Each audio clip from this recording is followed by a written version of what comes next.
¿Quién era esa niña?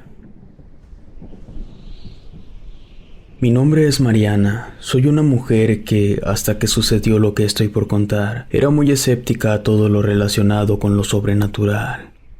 Antes pensaba que todo eso era una sarta de charlatanerías. Sin embargo, todo cambió desde que supe que estaba embarazada, de la que hoy es mi única hija. Era un día nublado. Los rayos del sol se apagaban allá en el horizonte. Había decidido dar una vuelta en la manzana, ya que, por un repentino cambio hormonal, no quería ver a mi esposo Antonio. Eso sí, me fui con todas las precauciones para una embarazada de 6 meses. Curiosamente, había poca gente en la calle. No sé si por la hora, pero en el parque al que llegué solo se encontraba una pareja de ancianos, un boleador que atendía a un hombre de pinta acaudalada y unos niños. Probablemente hermanos que jugaban cerca de donde estaba una mujer. Decidí darle una vuelta al parque y regresar, cuando de pronto se cruzó en mi camino una niña de unos 6 o 7 años, cabello negro suelto. Su mirada inocente contemplaba unas flores de una jacaranda que colgaba muy cerca de su cabeza. De inmediato dirigió su mirada hacia mí, dio 3 pasos y tocó mi barriga. Dijo: «Señora, usted es muy bonita». No pude evitar sonrojarme. Le agradecí su cumplido y con mucha naturalidad me dijo que le gustaría que yo fuera su mamá. Me soltó el vientre y riendo se fue al lado contrario al que yo miraba. Por mi parte, sus palabras me extrañaron, así que le quise preguntar por su madre, pero cuando volteé hacia donde se suponía que estaría, ya no pude verla. Los niños se iban con la señora. El bolero había terminado de hacer su trabajo. Los ancianos se levantaron para irse, pero de la niña, nada. Las luces del parque se encendieron, lo cual para mí era señal de regresar a casa. Cuando llegué, abracé a Antonio y olvidamos el enojo juntos. Él me dijo que era frecuente que las mujeres cambien de humor durante su embarazo. Incluso recordó que una tía suya corrió de su casa a su esposo durante el embarazo, por lo cual comprendía mi situación. Mientras cenábamos, le conté lo que vi en el parque y se sorprendió. Sin embargo, después me dijo que tal vez estaba con los otros niños que vi, solo que no me había dado cuenta. En ese momento le di la razón y continuamos con la cena. El resto de mi embarazo se vio marcado por algunos fenómenos extraños. Algunas veces me parecía escuchar un par de piececillos corriendo en los pasillos de mi casa. Otras creía ver una silueta que corría por mi cuarto o el del futuro bebé. Toño y yo no le dimos importancia, pues creíamos que los nervios por el parto me hacían ver y escuchar cosas. Para calmar mi ansiedad, decidimos adoptar una perrita poodle. La llamamos Tutsi. Ella se encariñó con nosotros de inmediato. Incluso parecía que sabía que estábamos esperando un bebé, pues permanecía conmigo en todo momento. Cuando mi hija nació, la perrita, lejos de encelarse, se encariñó con ella.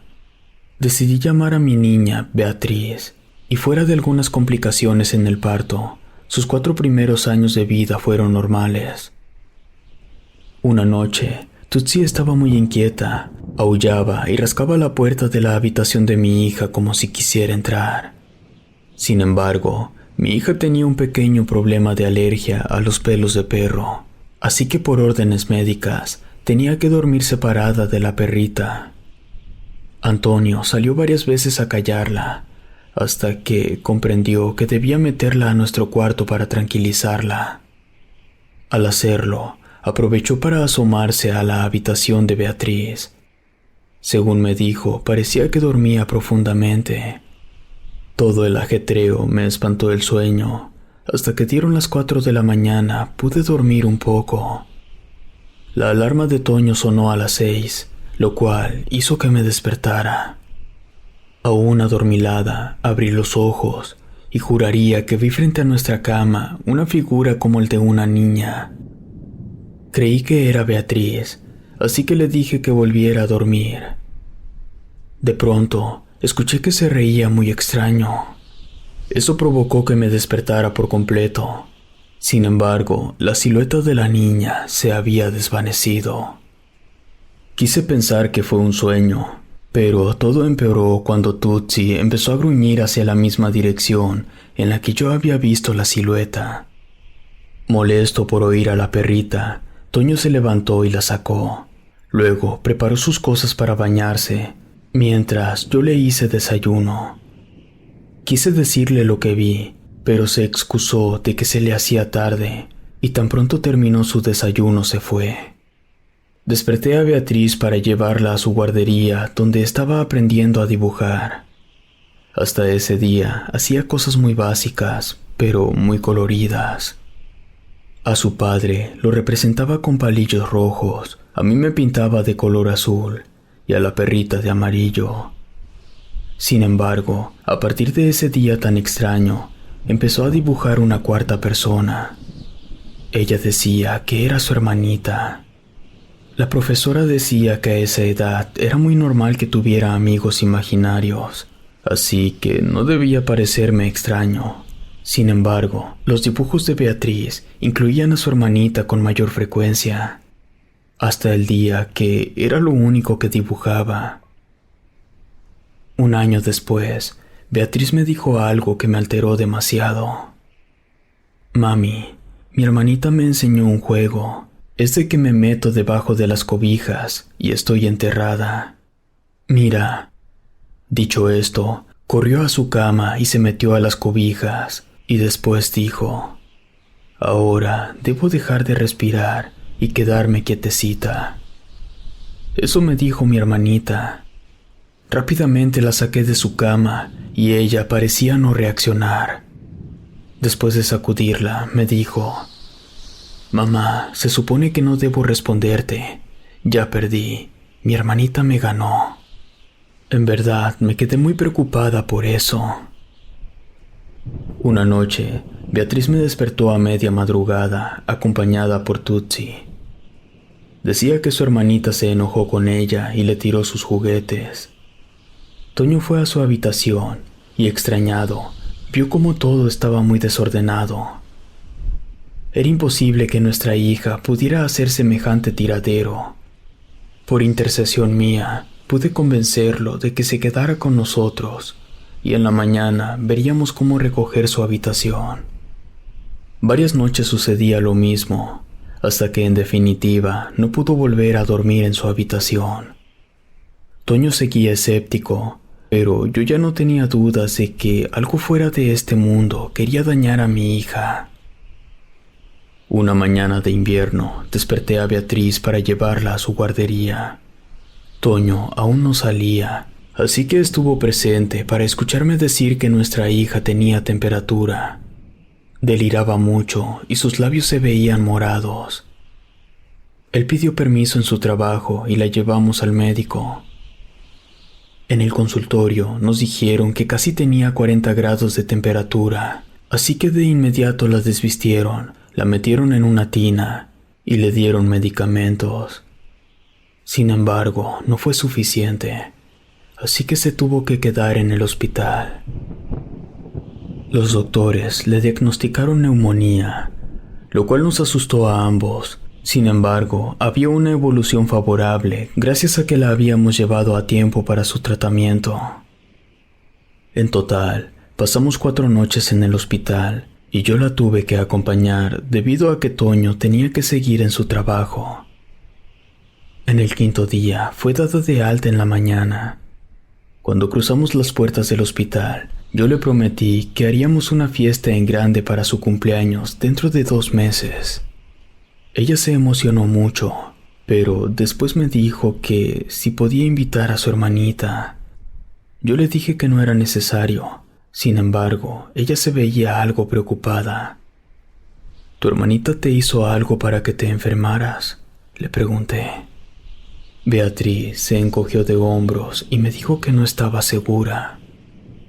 En esos momentos no sabía con quién acudir, pues los maestros decían que su hermanita era producto de su imaginación, y según todos los especialistas a los que vi, eran sugestiones dentro del juego que hacía Beatriz, por lo que no debía preocuparme, pero lo hacía. Un día, una vecina escuchó mi historia, así que me recomendó bendecir la casa. Así que ese día fui a la iglesia para pedir al párroco que fuera a mi casa a echar agua bendita. Al día siguiente llegó a la cita y comenzó el ritual. Al caer la noche, Beatriz me dijo que no veía a su hermanita. Al parecer se había ido. Toño no le dio mucha importancia al respecto, pero se alegraba que la niña se animara a dormir en su cama después de varios meses.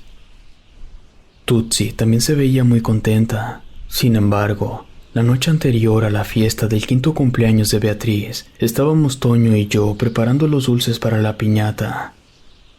Junto a nosotros estaba Tutsi echada, cuando nos pareció escuchar un grito muy fuerte que decía mamá.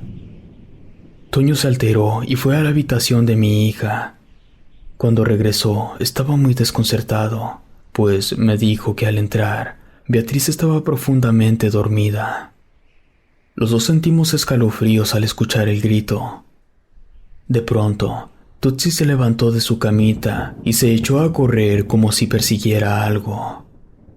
Cuando llegó a la entrada de la casa, empezó a rasgar la pared como si quisiera abrirla. Mientras lo hacía, lloraba como si alguien de nosotros se hubiera marchado. Toño, preocupado, le abrió la puerta para ver si no era que había alguien afuera, y en un segundo la perrita salió corriendo.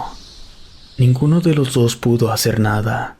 Atravesó la calle y, para su mala fortuna, un auto que pasaba la atropelló, matándola al instante. Toño salió rápidamente y recogió el cadáver con tristeza. Decidió enterrarla en el jardín. Como Beatriz estaba muy encariñada con la perrita, ninguno de los dos sabía cómo decírselo. A la mañana siguiente, Beatriz se levantó por su cuenta. Me la llevé al jardín y le dije lo que sucedió con Tutsi. Al momento que yo hablaba, ella no cambiaba su semblante. Era como indiferente. Eso me consternó, así que le pregunté si se sentía bien, y ella me respondió: «Claro, mamá, voy a disfrutar mi cumpleaños. ¿Qué importa que se haya muerto la perra?». Yo pude sentir cómo mis ojos se desorbitaban. Ella nunca se expresó así de Tutsi. Le pregunté qué estaba pasando. La tomé de los hombros y estaba por zarandearla, pero ella esbozó una siniestra sonrisa y me preguntó: «¿Quieres ser mi mami?», mientras soltaba una sonrisa que en otras circunstancias sería encantadora. Eso me recordó a la niña del parque. No tenía duda. Regresé a casa y le dije a Toño que Beatriz estaba rara. Él fue hacia ella y platicaron un poco en voz baja. Al parecer, la niña no le dijo nada, ya que me dijo que tal vez yo era la alterada por la muerte de la perrita. Aún así, le insistí que la vigilara, pero él me dijo que, si bien se veía triste, ella estaría bien, que le preocupaba más yo. Comenzamos a discutir y él decía que me estaba volviendo loca. Dicho esto, fue por la niña y me la mostró. La niña sonreía encantadoramente, pero no, esa gesticulación en su vida la hizo Beatriz. Yo intenté explicarle a Toño, pero fue en vano. Él llamó a un doctor y contra mi voluntad me sedaron. Cuando desperté, supe que Toño siguió adelante con la fiesta de cumpleaños con ayuda de su mamá y yo me quedé en casa. Una de mis cuñadas se quedó conmigo. Nadie puede creerme que ella ya no es Beatriz, ni siquiera su propio padre. Solo yo sé quién es, y sé que un día podré encontrar a mi hija. Si te gustó esta historia, suscríbete activando la campanita para que no te pierdas lo mejor de Rede. Gracias por escucharnos. Relato escrito y adaptado por Efrén Herrera.